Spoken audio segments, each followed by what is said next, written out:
Stop moaning. Today I want to talk to you about stopping moaning.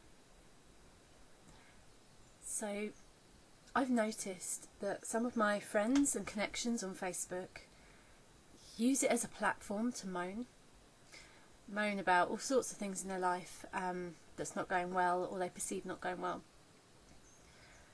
And some of these people are clients as well, or past clients, and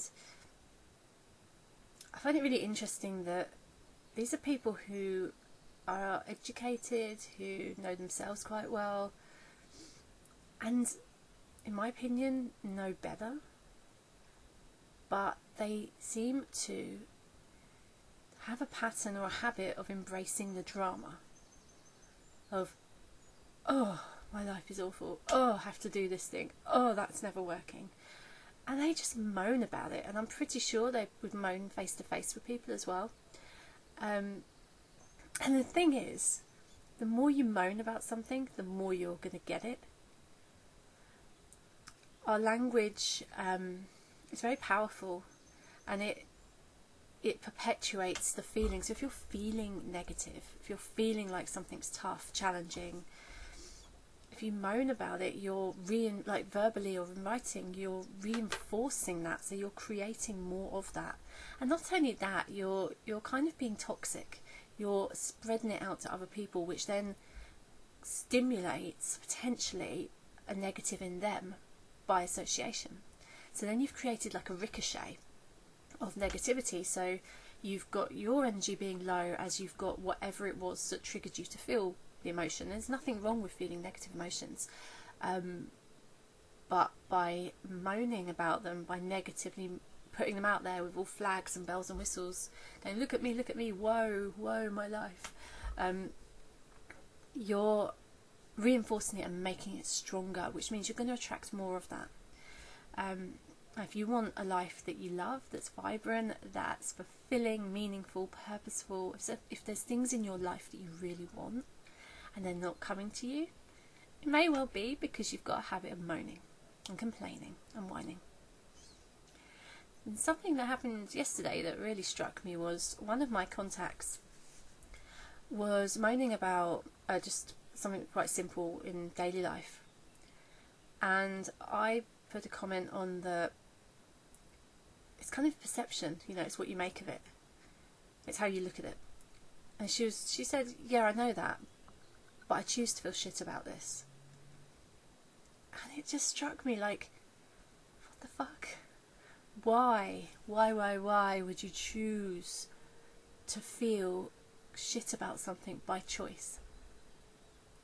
We have so much going on in our subconscious that kind of lowers our energy, lowers us into the lower, more negative emotions. We have our limiting beliefs, we have maybe memories we haven't released yet that aren't serving us, we have habits and patterns of behaviour that we just do automatically that again are keeping us in a lower place. With all this going on, I mean, we can release that. That's not hard to do. Those things can be released, and you can move on from that and lift yourself up to being in a much better, happier, lighter, brighter emotional place, which then helps make it much easier to get what you want in life. But if you choose to be in that lower place, it's crazy. It's crazy. Why would you do that? Perhaps there's low self-worth. Perhaps that's a pattern of getting to a point and then going, oh no, I must undermine myself and self-sabotage. But it's not good, people. So my tip for you, because I could waffle on and on and on about this, my tip for you is to catch yourself when you get the temptation to moan. Now, don't get me wrong, I think when you've got a challenge that you're working through and you feel that you would like to get some support with that, I think that's fine to put that out there to whoever is a trusted other person and seek that support. Because you're in motion, you're not sort of going, oh, moaning and staying there. You're actually saying, this is challenging, let's find some support to lift myself out of this and move forwards. But if you're perpetually moan, catch yourself doing it, notice it, and stop. Simple. Stop. Stop moaning on Facebook. Stop moaning to others. And that includes gossiping as well, and anything where you're making yourself a victim. Because you're not a victim. You don't have to be a victim. But by doing this, you're saying, woe is me, everything's awful. And frankly, you know, get over yourself. You don't need to be that way. So you can tell I feel quite impassioned about this. And I get the irony that this could be perceived as moaning about people moaning. But I think it needs to be said. So I believe you can feel amazing living your life.